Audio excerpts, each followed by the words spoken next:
Hey, Jarek here, and this is the BK1. Yes, this is a dart blaster.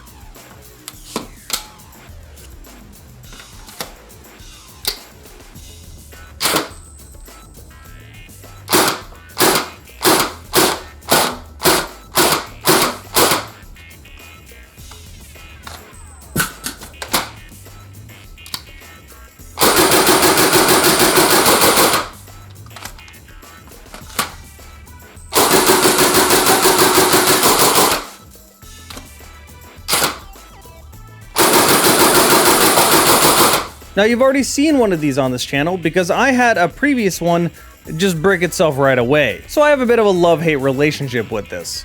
I contacted the people I bought this from and told them, hey, mine kind of just doesn't work anymore. It bricked itself after only a couple of mags, and they just sent me a brand new one, free of charge, all the way from China. So huge props to that company, amazing customer service. I'll put a link down below in the video information as to where I bought this from.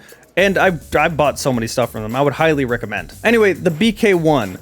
There's a lot I really want to like about this, but there's also a lot of issues. So I guess let's start with the good. Externally, this thing is very solid. It's all solid plastic, not ABS plastic, but high quality plastic.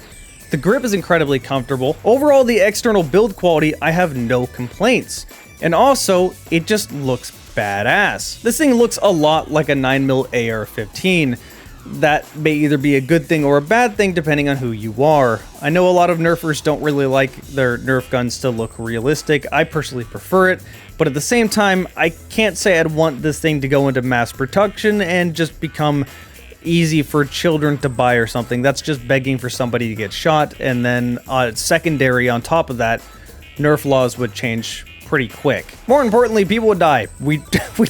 That's not something you want. But for someone like me who is just kind of a hobbyist just shooting this in my house, I love how it looks. If you wanted to take this to a game, you'd probably have to go around and tell everyone, hey, this isn't real, so no need to worry, and then someone else watching the game may call the cops, and it just becomes an ordeal. For now, though, this thing looks really cool. It'll come with a gun, a mag, a battery, and a charger, as well as some darts that are confirmed to work in this. This thing is kind of picky with its darts, so I'll get to that later. The battery goes in the buffer tube. You have to pull off the stock entirely by pulling down on these two pins, and then you can just take it off. One of the things I don't like about this battery compartment is that it's pretty hard to fit the wires all the way in. So when you try to collapse the stock all the way, you end up crushing these wires, and I really don't like that.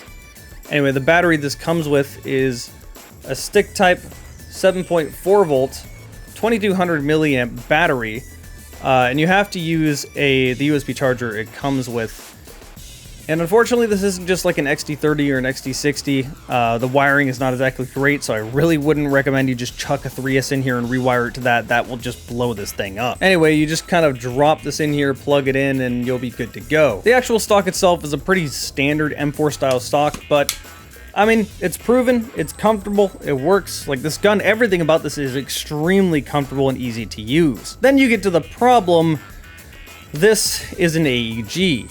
And as you can see, the battery is stopping this from being able to go in all the way, so I'll just pull it back there. That's good enough. But yeah, this is an AEG, and its internal quality does not match the external quality. As I mentioned, I've already had one of these brick on me, and in the box, you will end up getting 2 extra fuses because they know you're going to blow fuses. Even more annoyingly, if you need to replace a fuse, it's not in the stock where it's easy to access. You have to unscrew a few screws and get it in the grip below the motor. Like, why? Just put it somewhere easy to change. And while we're on the topic of baffling things they did, the unjamming door, the door you can just kind of open up to clear out the darts that may get jammed, is so small that it's almost useless. Unless you have like a screwdriver to stick in there, you're not going to be getting your finger in there to unjam things. It needs to be bigger. I don't know why they went through the effort of making a 9mm M4 looking thing and not just put a big bolt or something on this side to make it easier to clear, but instead, no, it's just this is the only opening you have. I really don't know why they designed it that way. Actual controls are what you'd expect: safe, semi,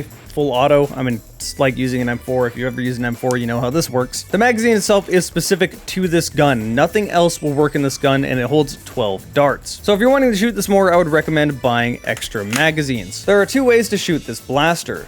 There's the main AEG way, which is to pull the trigger, and then it'll pull the spring back and then release, so you have to wait for the gears to wind up to pull the spring back. Or you can press this forward, or pull it back, I'm sorry, and that will immediately prime the spring. So the moment I pull the trigger, it's going to shoot and then pull the gears back. Having that immediate response time is actually awesome. And if you want to release the spring, you just push this little switch forward. Now, this is one of the biggest advantages to the system, and as you can probably tell, this is a clone of the Challenger Mark III on the inside. That was one of my draws. Basically, having an electric blowback that fires the moment I pull the trigger is such a cool idea. The problem is that the wiring and the gearbox isn't that great, so I couldn't in good conscience tell you to buy this without a little bit of asterisk next to that. But there are ways to make this thing last a bit longer. The first one is to be sure you use darts you know work in this gun. Worker Gen 3s jam like crazy on me. Adventure Force Pros work a little better, but still jam.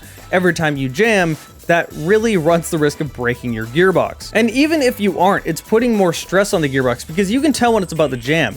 The bolt is having a harder time pushing forward. Now, the darts this came with do work without a hitch, I can confirm that. And I can also confirm that bamboo darts actually work great in this. I was using Dart Zone bamboo darts and didn't have a single jam. It seems to like narrower darts, so be sure to try your darts out, and if you start getting consistent jams, just don't use those darts. When I chronoed this blaster with the default darts it came with, velocity was a little inconsistent, but mostly lied around 115 to low 120s. However, when I used bamboo darts, it got a lot more consistent and basically stayed in low 130s, which is pretty good. Accuracy was also great. Unlike a flywheeler where when you turn that thing on full auto, it just kind of spews darts out, on full auto, this gun was still very accurate. But other than that, I actually don't have much to say.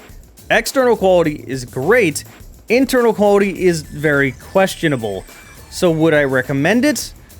Not unless you really know what you're doing. Or if you're fine with taking the risk that yours may just break itself for no reason, or you need to replace fuses all the time, this thing can be a pain. Now, I've been lucky with this one. The replacement they've sent me, I've not had to do anything with it, but I've literally only shot bamboo darts out of it. That said, I have fired about 600, 700 darts out of it without a problem with the bamboo darts. So it's definitely not something you should buy and then just right away jump into it. And you probably should have some gearbox experience so you can fix things if they inevitably go wrong. I'm just so conflicted with this thing. I really want to like it. The concept is really cool, having an immediate shot and then put into a gearbox, not having to worry about flywheel spin up, not having to worry about that noise, not having to worry about the inaccuracy of an automatic flywheeler, but still getting the automatic. It's like the best of a Springer and a flywheeler combined into one, and I love everything about it when it works. So yeah, I don't know how many ways to say the internals are questionable, and that's the main problem here. And also not being able to use my own LiPo kind of sucks, but like, trying to use my own would probably just brick it because the wiring is definitely not made for that. Honestly, I could see this thing being a really cool project if someone wants to upgrade the gearbox, change the wiring. You could make a really cool dart blaster out of this. But as it stands, should you buy this? Maybe. I have no better answer than that, just maybe. With that said, when this thing works, it's really cool, so let's shoot it.